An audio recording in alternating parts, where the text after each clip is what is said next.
Ake sikuvese ekuseni bafowethu ngumfundisi wamaqiniso ngikuveze lokhu nje ngingakufihli kungapheleli kimi enhlizweni yami kanti ngiku public figure ngesilungu ngumuntu womphakathi ngumuntu wabantu pheqelezi abanye bathi we celebrate fine uPastorino ekulweni noma ekuphikisaneni nodlame oluthethe indawo eSouth Africa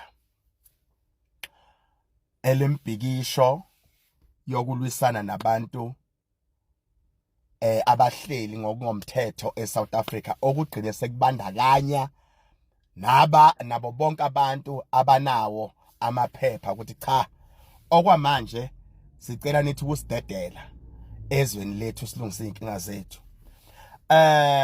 Ekumelane nako lokho bengingasukuthi ngithanda abantu bangaphandle noma bengingasukuthi ngizonda abantu bale ekhaya. Bengibuka ama results noma idamage ezovela emva kwalapho. Okokuqala bakithi sinezindawo abantu abanemali noma abantu abafundile abasaba ukudabula kuzo ngenxa yokuthi le indawo lezi zinobugebengu. Kuneyindawo abantu bama tourist ivakashi ezingazivakasheli hayi ngoba zingekho into ezidayisayo lapho ukuthi mhlawumbe abantu bebangaya abavakasha bayobona zona but ngesizathu sokuthi kusuke kuduma ukuthi lapha kunenkunzi kuyadutshulwana kuyabulawana bagcina abantu benze njani bangasayi lapho nasezitolo zakhona bangayi kuyothenga ngesizathu sokuthi basaba ukuthi siyothathelwa imoto siyobanjwa inkunzi izinto ezinjengalezo.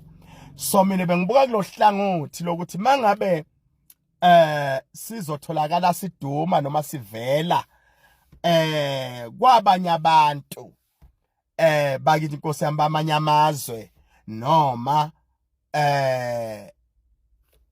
babo oversee abafisa mhlawumbe ukuthi bazo investor babe sebabona le trending part yokulwa yokushayana bayovele baqabanga ukuthi how can I take my 50 million or my 100 million ngiyo investor eSouth Africa ngizothi phapha ngithole bashisile icompany yami ngizothi phapha ngithole kwenzakaleni so zonke izinto ezinjengalezo or else because of le misindo le kuyoba ne-inconvenience bakithi ebusinessini lami i-income noma imali yami ayizusheshe ibuye ngoba kuyofathi linde mhlawumbe nezinye izinto zakhona mangabe zingahambi ngokushesha ziyonakala bese bayahoqisa. So thina siye sibuke into bafowethu iseza kude bese siyabuka ukuthi lento esiyenzayo are we all going to benefit noma kuyo benefit abantu abathathu. Vele obvious yonke into esuka iqalile bafethu noma singaze siyisupport eso100 but vele labayiqalile basuke bona basemathubeni ukuthi bahlomule kuyo. So mina bengibuka ngalolu hlabo ohlangothi lelo ukuthi okay singakujabulela lokho sikwenze but uma sikwenza okokuqala masikwenza once noma ubani ungamchazela cha bekade sithukuthele silungisa 1 2 3 kuhlalwa phansi kuyalungiswa but masikuthatha kuba umkhuba oqhubekayo lento seyiyasuka yona iyazishintsha yona self iba semthethweni njengamanje imashe South Africa it's one of our constitution ngendlela esekwenzeka ngayo ngoba seyinto esemthethweni engeke iphoyisa lekubambe lethu yamasha engeke futhi uzohamba uyolala ejele ulalisothi uyamasha manje bese ke sesiyabuya ukuthi lokumasha kwethu angeke yini sithi mase siqedile ukumasha sithola ukuthi inzunzo noma ama results walokumasha kwethu asihluphekisa wes kanjani na uyosizwa yini ukusala nendlu iholo ingasenalutho phakathi uyosizwa yini ukuthi ulwele iland uyithole but imaterial yokuthi umaintain that land ingekho uyosizwa yini ukuthi bathi ya yonke le ndawo eyakho kodwa esiswini sakho awunalutho. Manje besibuka thine ngaleyo vision leyo ukuthi guys asithi noma sikhonkotha ukuthi amasela ezokuthi kunama bulldog la endlini athebaleka, but at the same time singagcine sesibalekisa ngale ras neengilosi zethu neenyanya zethu ekumele ziqhubeke zisiprovide zisinikeze ukuhlakanipha, ngoba kuningi bafethu ngeke size sikubalekele ukuthi ex-president waseZimbabwe waMugabe waqosha abelungu angakathathi zonke ikili ekumele azinikeza abantu basale ba maintainer izwe labo. Yingakho manje sisesimeni sokuthi eSouth Africa siqalelwe abantu abasuka kuphi eZimbabwe, bagcwaliswa ukuthi indawo basele nayo ene ngempela ngibuya khona eZimbabwe, they've got iland ngendlela emangasayo, but there is no material yokumaintaina leya land.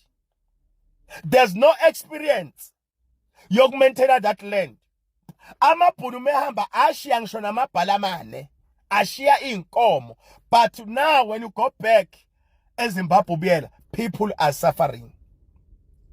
Ungathola ukuthi kuleyo nto leyo uMgabe nabanye ba benefita but izwe lonke lahlupheka.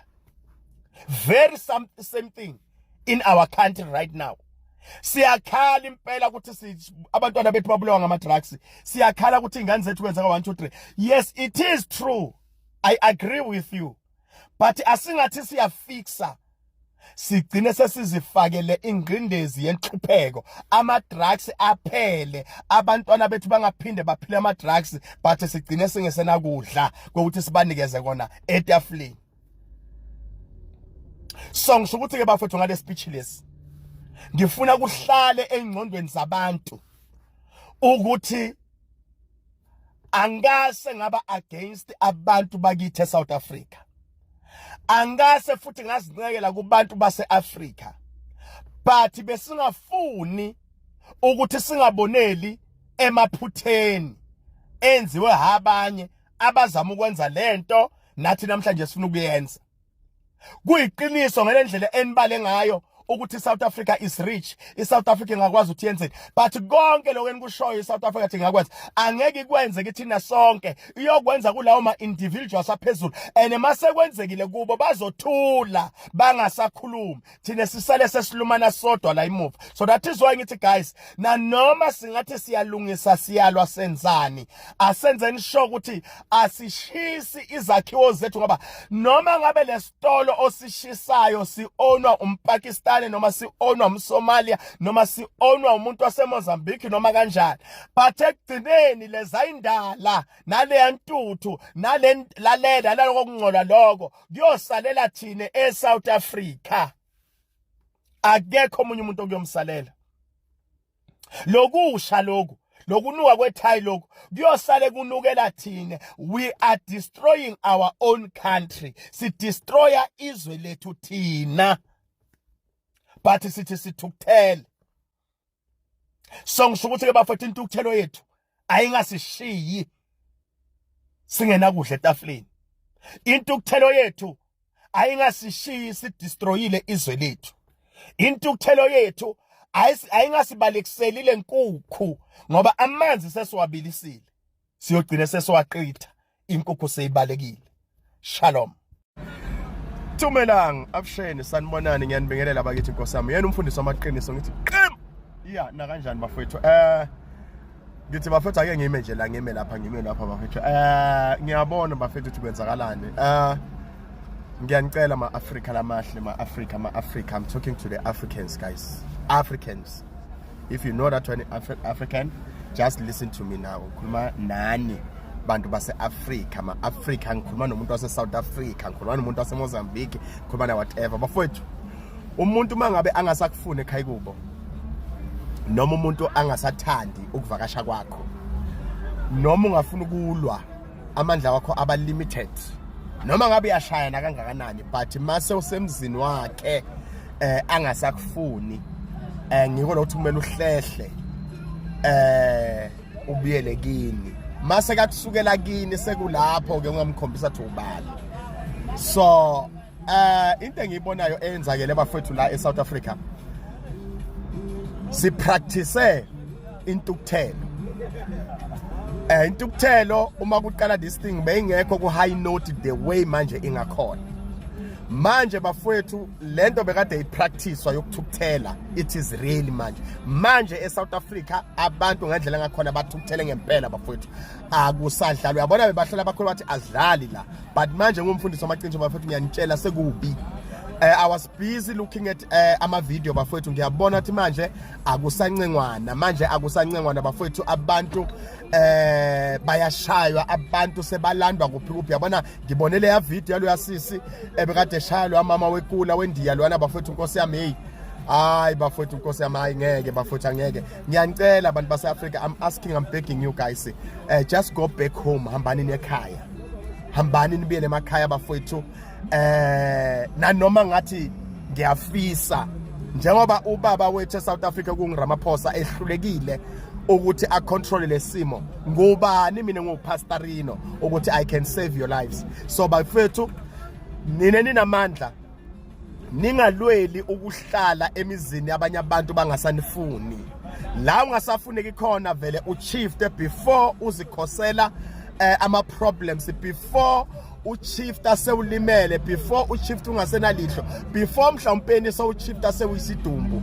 It means whatever that they are telling ukuthi maningafuni ukuzihambela nizohamba nizidumbu. I can believe on that now. So bafethu ngiyanicela le video nje lena ngithi angijikajiki, ayina joke, ayina kudlala, akusiye content, but I'm passing this message. Bafethu la bekade nivakashe khona noma benilethwe inhlupheko noma benizivakashele noma whatever, manje sekubi sekunzima, sekunzima.